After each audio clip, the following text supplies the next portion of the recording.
Vamos olhar aqui primeiro para 2021, antes de nos concentrarmos nas previsões para este ano. E neste sentido havia uma expectativa que o mercado poderia recuperar, a procura estava aí, mas infelizmente a falta de produtos novos mostrou-nos que o mercado apenas cresceu 1,9%, o que também não permitiu que o mercado de usados crescesse, a importação também não resolveu o problema e, por outro lado, já o estoque estava mais baixo do que o ano anterior, o que não permitiu atuar. Ou seja, o mercado de usados também acaba por cair em 2021, ainda mais do que caiu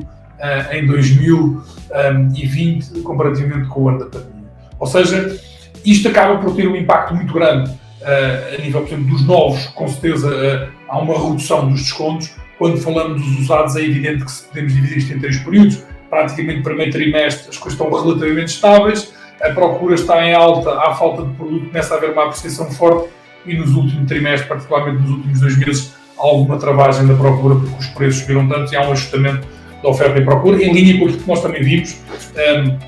em outros países da Europa, quer seja a Alemanha, quer seja na França, quer seja em Espanha,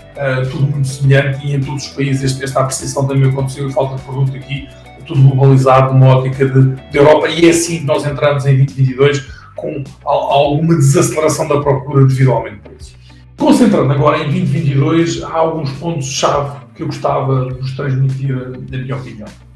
Em primeiro lugar, falando em termos de volume de vendas, e aqui em conversas muito alargadas, particularmente neste último trimestre, com os CEOs das marcas automóveis, com os grandes operadores, com os grandes retalhistas independentes e de grandes grupos, é muito evidente que a expectativa neste momento que se tem das marcas é que vai haver falta de produto durante o primeiro trimestre, isto vai se agravar durante o segundo, ou seja, não vai ser melhor do que estamos agora em termos de disponibilidade, atingirá um ponto onde começa a recuperar o terceiro trimestre ligeiramente e só no quarto trimestre deste ano é que começamos a ver alguns crescimentos dos volumes disponíveis. Isto naturalmente vai afetar na mesma linha os carros usados, que inclusive terão sempre uma decalagem de 2 ou 3 meses em termos de disponibilidade para o mercado de usados. Sabendo também que o mercado não depende de importação, não consegue resolver o problema e que mesmo que eventualmente vamos assistir a mais esforço de buscar carros aos particulares para alimentar os profissionais, isso acaba por ser neutro em termos de mercado, mas resolver alguns problemas dos profissionais. Segundo ponto que eu gostava de vos dizer é este movimento que nós antecipamos em relação aos volumes vai ter um impacto particularmente nos novos, que é evidente, um controle dos descontos e das políticas comerciais ao longo do ano e no máximo no final do ano para atingir objetivos possa haver um aumento dos descontos e das políticas comerciais. Em relação aos carros usados vamos estar na mesma linha, ou seja, numa primeira fase que já houve esta normalização que falámos há pouco em relação ao 2021,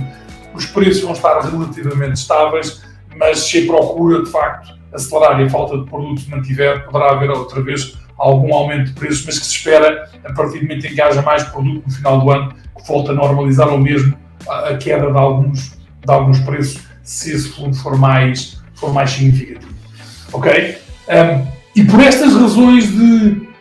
alterações de volume podemos prever, e que é importante estar em cima, nós passamos a mensagem clara que Portugal já é um país mais próximo dos modelos americanos e ingleses, temos que continuar a ser. É importante ter uma abordagem